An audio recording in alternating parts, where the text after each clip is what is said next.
देख रहे हैं ए न्यूज टुडे। वक्त हो चुका है मध्य प्रदेश की खास खबरों का। पहली खबर देखिए आशुतोष द्विवेदी की। विधानसभा चुनाव के पहले बैतूल को केंद्र सरकार और प्रदेश सरकार ने दी बड़ी सौगात। बैतूल में लंबे समय से मेडिकल कॉलेज की मांग की जा रही थी। सांसद, पूर्व सांसद, भाजपा और जिला अध्यक्ष के प्रयास से राज्य सरकार ने अब इसकी स्वीकृति दे दी है।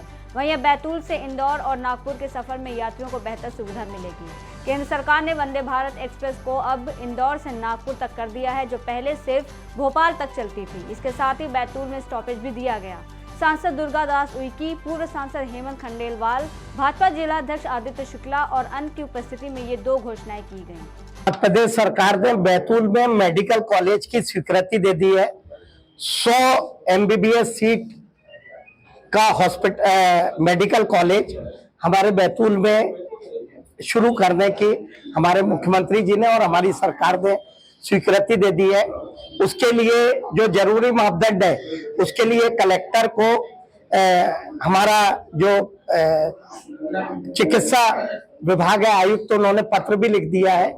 10 एकड़ के दायरे में जिला चिकित्सालय से 25 एकड़ लैंड की जरूरत है। उसके लिए समुचित व्यवस्था के लिए पत्र भी लिख दिया है। ये हमारे केंद्रीय रेल मंत्री आदरणीय श्री अश्विनी जी ने हमारी बहुप्रतीक्षित मांग जो वंदे भारत ट्रेन की थी, उसको इंदौर से नागपुर और नागपुर से इंदौर के लिए ट्रेन की ये सौगात हम सबको दी है।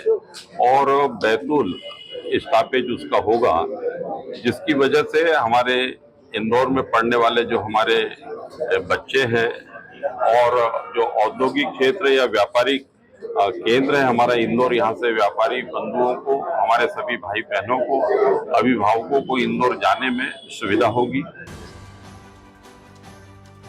कुलदीप गुप्ता की देखिए अगली खबर। निर्वाचन आयोग द्वारा विधानसभा निर्वाचन कार्यक्रम की घोषणा कर दी गई है। मध्य प्रदेश में 17 नवंबर को मतदान किया जाएगा। निर्वाचन कार्यक्रम की जानकारी के लिए कलेक्टर और जिला निर्वाचन अधिकारी रविंद्र कुमार चौधरी ने राजनीतिक दल के प्रतिनिधियों और पत्रकारों के साथ बैठक कर निर्वाचन के लिए की गई तैयारी और कार्यक्रम की जानकारी दी। 21 अक्टूबर को निर्वाचन की अधिसूचना का प्रकाशन होगा और इसी दिन से नाम निर्देशन पत्र दाखिल किए जा सकेंगे, जो 30 अक्टूबर तक जमा होंगे। 31 अक्टूबर को समीक्षा की जाएगी। 2 नवंबर तक नाम वापसी की जा सकेगी। जारी कार्यक्रम अनुसार 17 नवंबर को मतदान होगा, जिसकी मतगणना 3 दिसंबर को की जाएगी। निर्वाचन कार्यक्रम की घोषणा के साथ ही आचार संहिता प्रभावशील हो गई है। धारा 144 लागू कर दी गई है। जिले में कुल 12,87,908 मतदाता हैं और 1,488 मतदान केंद्र बनाए गए हैं। जिले में 80 साल से अधिक के 12,114 और 10,064 दिव्यांग मतदाता हैं। मतदान केंद्रों की निगरानी के लिए 167 सेक्टर अधिकारी नियुक्त किए गए हैं, जो मतदान केंद्र की व्यवस्थाओं पर निगरानी रखेंगे। निर्वाचन में महिलाओं की भी अहम भूमिका होगी। सभी विधानसभा में महिला बूथ बनाए जाएंगे, जहां महिला कर्मचारी निर्वाचन संपन्न कराएंगे। बढ़ते अगली खबर की ओर देखिए कुलदीप गुप्ता की। शिवपुरी में पार्षद के विरोध का अनोखा तरीका देखने को मिला। कांग्रेसी पार्षद MD गुर्जर अपने शरीर पर बैनर को पहनकर पहुंचे। इस बैनर में पूर्व में पार्षद के द्वारा शिकायतों के निराकरण के लिए दिए गए ज्ञापन की कॉपियां छपी थी। उनका कहना है कि नगर पालिका परिषद की कई बैठक हो चुकी है, लेकिन उनके वार्ड में कोई भी विकास कार्य नहीं किया गया है। लोगों की समस्या के निपटारे के लिए कई आवेदन दिए गए थे, उनका भी निराकरण नहीं हो सका। इसी के चलते उन्होंने अपने विरोध करने का ये तरीका अख्तियार किया है। बता दें कि नगर पालिका के द्वारा परिषद की बैठक आयोजित की गई थी, जिसमें सभी पार्षदों को आमंत्रित किया गया था, लेकिन आचार संहिता लागू होने के चलते बैठक आयोजित नहीं हो सकी थी। गांधी है, जब हम परिषद में आते हैं तो हम अपने मुद्दे रखते हैं ना, तो कोई हम पे ध्यान नहीं देता। आज उनके ध्यान को आकर्षित करने के लिए मैं ये पहन के आया हूँ, उनको दिखाने के लिए कि मेरे वार्ड में आप बोलते हो विकास विकास, ये विकास कहाँ है? विकास यहाँ है। आज जब मैं आया, उनकी आंखों को दिखाना है कि देखो, हमें देखो, हमारे वार्ड में विकास देखो क्या हो रहा है। तो आज नगर पालिका परिषद भंग हो गई। कुलदीप गुप्ता की देखिए अगली खबर शिवपुरी से। विधानसभा चुनाव को शांतिपूर्वक संपन्न कराने के लिए पुलिस द्वारा तैयारियां शुरू कर दी गई हैं। इसी के तहत शहर में फ्लैग मार्च निकाला गया। पुलिस द्वारा लोगों से भय मुक्त होकर मतदान करने की अपील की गई। वहीं अगर कोई व्यक्ति किसी तरह की अफवाह फैलाता है या किसी को डराने धमकाने का लालच देने की कोशिश करता है, तो उसकी सूचना पुलिस को देने की बात कही। फ्लैग मार्च पुलिस अधीक्षक रघुवंश सिंह भदौरिया के निर्देशन में निकाला गया। राजेंद्र श्रीवास्तव की देखिए अगली खबर। कन्नौद खाते गांव लोहारदा कांटाफोड़ में हुई चोरी का हुआ खुलासा। पुलिस ने मुख्य आरोपी सहित 5 साथी आरोपियों को गिरफ्तार किया है। पूरी गैंग का खुलासा करते हुए गैंग से एक बंदूक 12 बोर, एक पिस्टल, एक 12 बोर कट्टा सहित 1 दर्जन से अधिक धारदार हथियार, तलवार और चाकू बरामद करने के साथ साथ चोरी की गई मोटरसाइकिलें भी बरामद की गई। और अगली खबर की ओर देखिए राजेंद्र श्रीवास्तव की। इंदौर बैतूल नेशनल हाईवे पर बागदी नदी के पास इंदौर से इटारसी जा रही बस का हुआ एक्सीडेंट। जानकारी के अनुसार बस के अनियंत्रित होने से एक्सीडेंट हुआ, जिसमें कई यात्री घायल हो गए। घायलों का उपचार शासकीय अस्पताल में जारी है। जानकारी के अनुसार एक की मौत हो गई, वहीं 20 से 25 लोग गंभीर रूप से घायल बताए जा रहे हैं। स्वप्निल जैन की देखिए अगली खबर। सुख शांति और समृद्धि की कामना के लिए नर्मदेश्वर शिव मंदिर और महाराज गौराज निषाद मंदिर पर संगीतमय सुंदरकांड आयोजित किया गया। लोकगीत कलाकार बलवीर राजपूत की मंडली द्वारा सामूहिक रूप से सुंदरकांड का पाठ किया गया। हारमोनियम, मंजीरे और ढोलक की धुन पर श्रद्धालु झूमते हुए नजर आए। विधानसभा चुनाव की तारीख के ऐलान होते ही मुस्तैद हुआ जिला प्रशासन। जिले में लगे राजनीतिक बैनर पोस्टर हटाने की कार्रवाई शुरू की गई। एसपी, कलेक्टर सहित नगर निगम का अमला रहा शामिल। शहर के मुख्य मार्गों से होते हुए बस स्टैंड में पहुंचा फ्लैग मार्च।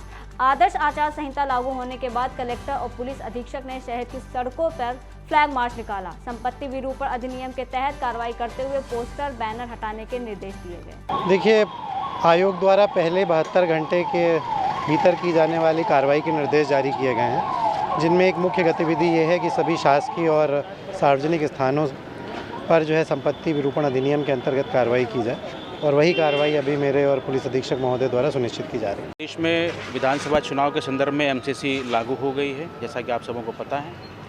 एमसीसी लागू होने के उपरांत अलग अलग विधियों के अंतर्गत, खास करके संपत्ति विरूपण के नियम के तहत जो है हमने यहाँ से जो कार्रवाई होनी है प्रथम 72 घंटों के भीतर वो शुरू करवा दी है।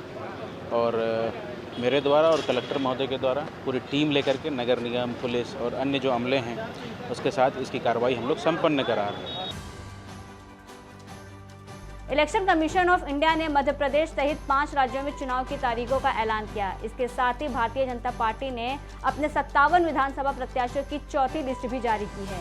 भाजपा ने अपने मौजूदा विधायकों पर भरोसा जताते हुए उन्हें फिर से टिकट दिया है। प्रत्याशियों की लिस्ट जारी होते ही एक बार फिर विरोध के स्वर दिखाई देने लगे हैं। कटनी नगर निगम में भाजपा की मेयर कैंडिडेट ज्योति विनय दीक्षित ने भाजपा की प्राथमिक सदस्यता से त्यागपत्र देने की घोषणा की है, जिससे मुड़वारा विधानसभा के भाजपा प्रत्याशी संदीप जायसवाल के लिए मुसीबत खड़ी हो सकती है। गलत व्यक्ति को टिकट देने के कारण है, जो 10 साल से कटनी में विधायक हैं, कुछ काम नहीं किए, किसी से अच्छे से बात नहीं करते हैं, कार्यकर्ताओं का सम्मान नहीं करते। अगर कार्यकर्ता उनके दरवाजे जाते हैं तो प्रत्याशी तक से उनमें बदतमीजी की है पूर्व चुनाव में। स्टेशन रोड पर युवक ने चाकू से किया हमला। चाकू के हमले से व्यक्ति हुआ घायल। घायल व्यक्ति के चेहरे पर आई काफी चोटें। घटना सीसीटीवी कैमरे में हुआ कैद। अवैध पैसे की मांग पर आरोपी ने हमला कर युवक से छुड़ाए पैसे। क्या हुआ? पैसे लेके सर रहेगा, 5000 रुपये छुड़ा के मोबाइल लेके रहेगा सर। मार के चले गए? हाँ जी, आपके सामने देख रहे हो आप। नहीं तो रहे।